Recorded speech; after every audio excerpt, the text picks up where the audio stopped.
আমার নাম মলয় বর্মন। আর আমি এই আমাদের ছত্রপুর শ্মশানের সেক্রেটারিতে আছি। এখানে যে অনুষ্ঠান দেখতে পাচ্ছি বিরাট একটা বাউল অনুষ্ঠান, এই প্রসঙ্গে যদি একটা কথা বলেন।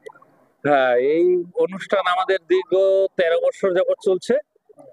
3 দিন ব্যাপী আমাদের এখানে অনুষ্ঠান হয়।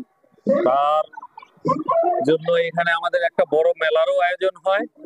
হ্যাঁ, সমস্ত গ্রামের লোকজন সবাই এখানে মোটামুটি 8-10 হাজার লোকের একটা সমাগম হয়। আজকে আমাদের শেষ দিন।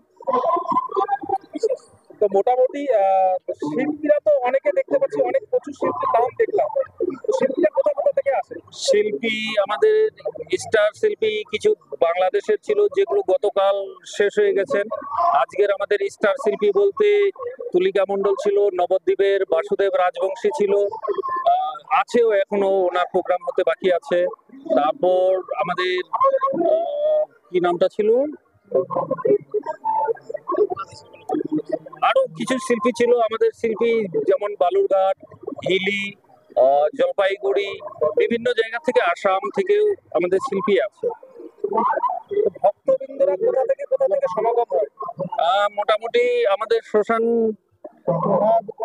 শ্মশান 13 নম্বর পঞ্চায়েত বাদ দিয়েও বিভিন্ন জায়গা থেকে, দূর দূরান্ত থেকেও আমাদের এখানে শ্রোতারা আসে।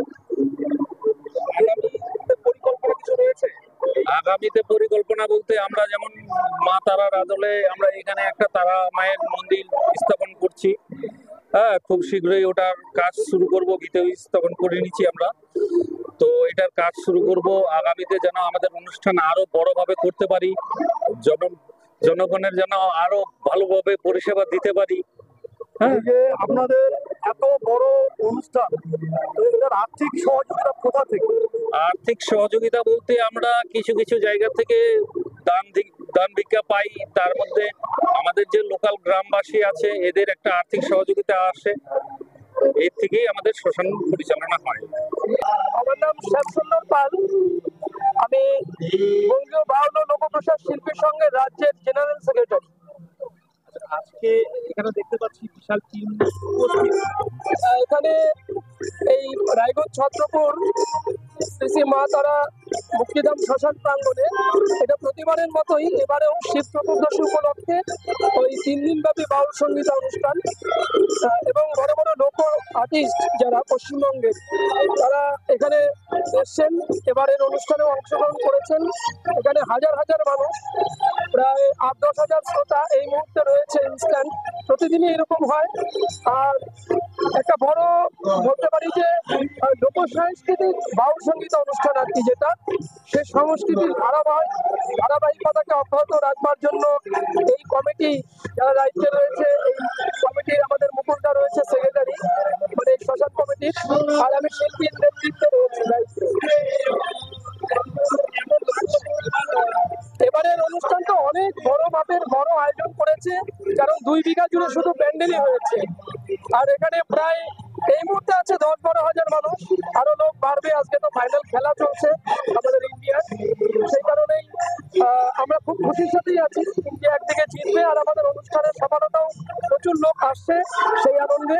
আর এখানে সারা রাজ্যের যারা উৎকৃষ্ট মানের শিল্পী, লোকশিল্পী, সমস্ত সেলিব্রিটি শিল্পীরাও, তাদের মধ্যে যারা খুব ভাইরাল আর কি, যেমন সনাতন পাল সারেগামা ফোক সেরা কণ্ঠে, যেমন শিবু মহন্ত, যেমন গতকালকে বাংলাদেশ থেকে এসেছিল উত্তম মহন্ত, এবং সুজন বালি, এবং নবদ্বীপ থেকে আসছেন আমাদের সারা পশ্চিমবাংলার একটা ভাইরাল শিল্পী বাসুদেব রাজবংশী।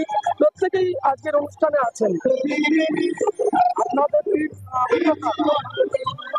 এখানে সারা রাজ্যের বিভিন্ন জেলার আছে, কিছু আছে শিলিগুড়ির, কিছু আছে দক্ষিণবঙ্গ নদিয়ার নবদ্বীপের, কিছু আছে বালুরঘাট হিলি প্রান্ত, বাংলাদেশ বর্ডার, আবার বাংলাদেশেরও, অর্থাৎ বিভিন্ন জায়গায় সারা রাজ্যের থেকে। এবং আমরা পার্শ্ববর্তী রাষ্ট্র বাংলাদেশেরও শিল্পী এখানে এনেছি। এবং আজকের অনুষ্ঠানে দক্ষিণবঙ্গের নবদ্বীপের শিল্পী আছে, এবং সারেগামা ফোক সেরা কণ্ঠে যে তৃতীয় রানার আপ 2018 সালের সেই শিল্পী আজকের অনুষ্ঠানে আছে, সনাতন পাল, সেও রয়েছে। সব মিলিয়েই রাজ্যের যারা প্রতিষ্ঠিত লোকশিল্পী তারা এবারের অনুষ্ঠানে এখানে অংশগ্রহণ করেছেন এবং কমিটি তাদের আহ্বান জানিয়েছেন, প্রত্যেকেই এসছেন। কেমন লাগছে, কি বলবেন? এটা আমরা খুব আপ্লুত, রায়গঞ্জবাসী খুব গর্বিত যে রায়গঞ্জের এই প্রান্তে এত বড় একটা লোক সমাগম এত সুন্দর সংস্কৃতিকে যে তুলে ধরেছে। আমাদের লোকপ্রসাদ শিল্পীর পক্ষ থেকে আমি কমিটিকে, এই চন্দ্রপুর শ্মশান কমিটিকে আমি মনের থেকে সাধুবাদ জানাই, হার্দিক অভিনন্দন জানাই।